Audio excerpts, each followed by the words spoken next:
Hey, it's John again to play Immaculate Grid, playing grid number 396, making my second game back since recovering from essentially just a mild cold where my voice didn't sound right. Still recovering a little bit. I don't know. The voice is slow to recover, but I'm getting there. I haven't seen any baseball in a while. I haven't been watching the Brewers, but I did get to the while I was kind of out, I was out in Cincinnati for a wedding.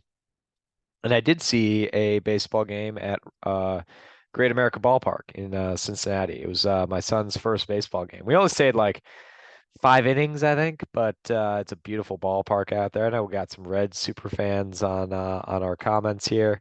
I say our, it's really just my channel, but uh, you guys got a beautiful, beautiful ballpark, and it's a little bit chilly because it's so open to the river there. It's part of what makes for such a great view. But it was great. We got a little certificate for my son, baby's first baseball game or whatever.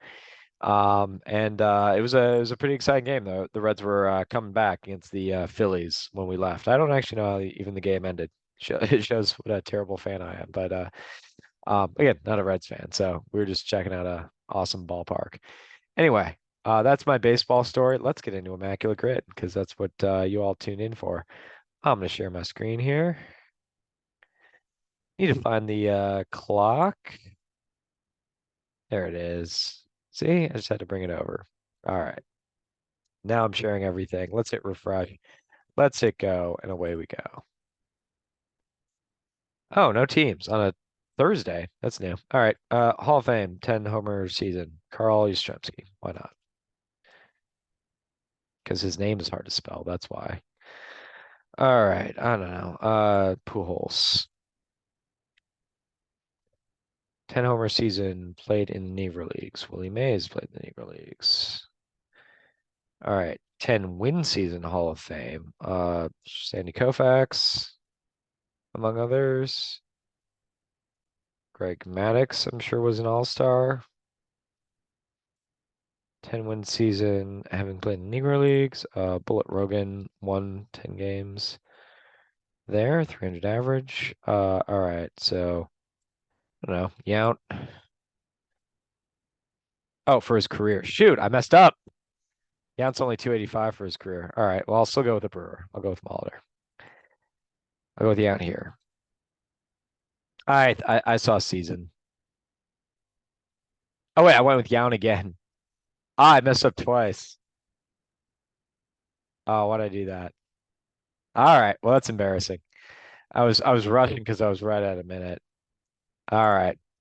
That's dusting off the cobwebs. That's what that is. And my love of robbing you out. Let's just go with that. Let's just go with that. Let's just go with a extreme love of robbing you out. I know he's a 285 career hitter for his career. I don't know why I insist on going with him twice. That's got to be one of the all-time blunders. Sometimes you just got to admit your humility. All right, let's see if we can get something rare. 300 average for a career, not for a season. Dang it. All right. Let's see. Hall of Fame, 13 homer season or 10 homer season. The reason I said 13 just now was I was thinking Rod Carew because I know he hit 13 the year he hit 388. And he's not remembered as a home run hitter, so it still takes almost 1%. A lot of people had that idea. Wasn't that actually a good idea? All right, let's see here. Hall of Fame, 10 win season. I want to say Gossage might work. Eckersley certainly works. Is there someone more obscure than that? I'm thinking those guys because they're relievers. Um, Maybe I just go with a more obscure pitcher overall, like Epirixi. Also red. Point two. All right, Hall of Fame, 300 career average. Career. Heine Minish.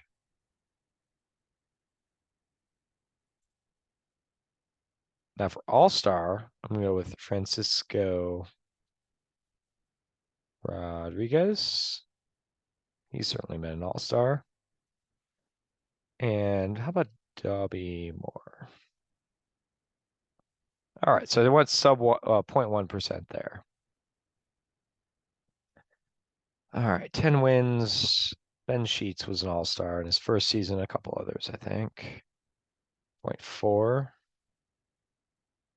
So weird. Like that seems high for Ben Sheets. There's a bunch of 20 game winners.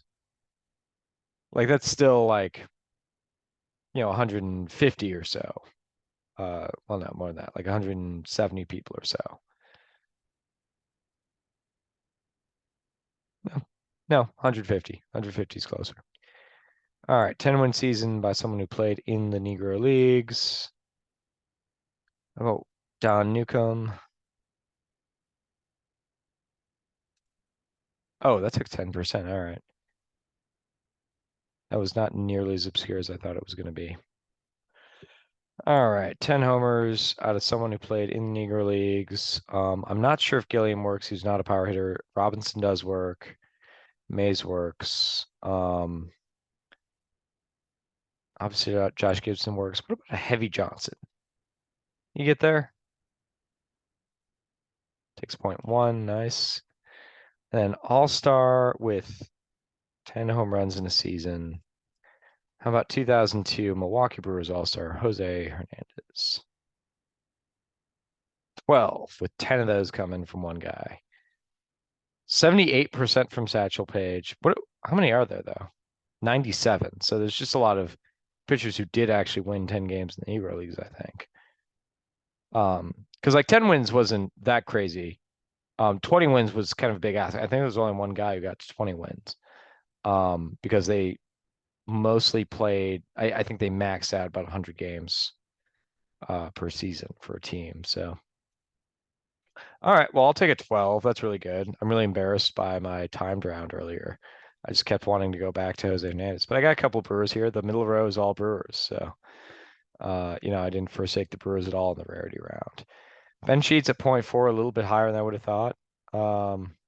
Maybe I should have just gone with an old guy like Carl Hubble. He obviously pitched an All-Star game, struck out 5 guys in a row in an All-Star game. Very famous event. I don't know if he'd be better than 0.4, but all right. Well, I will call it there. Thank you so much for playing, and we'll be back at it tomorrow if my voice holds up. Thanks for playing. Peace.